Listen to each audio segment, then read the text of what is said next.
सिंधियुनि जो फेवरेट पटाटा। छा वेट लॉस में पाण पटाटा खाई था सघूं छा?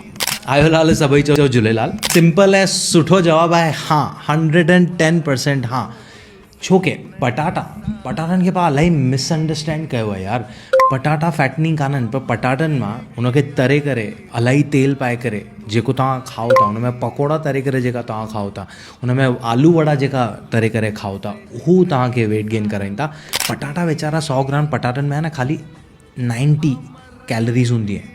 100 ग्राम पटाटनि में ख़ाली 20 ग्राम कार्बोहाइड्रेट्स हूंदा आहे, उन में 77 ग्राम त पाणी हूंदो आहे।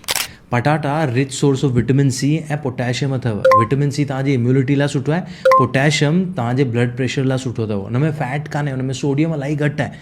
त तव्हां पटाटनि खे सही तरीक़े सां खाओ था, तव्हांखे जेतिरी ज़रूरत आहे ओतिरा खाओ था त रोज़ु खाई था सघो। ऐं आलू पराठा एब्सोल्युटली सेफ, बिकॉज हुन में तव्हां पराठनि खे तरो कान था। त तव्हां फिगर आउट कयो तव्हांखे घणा पटाटा खपनि रोज़ जा।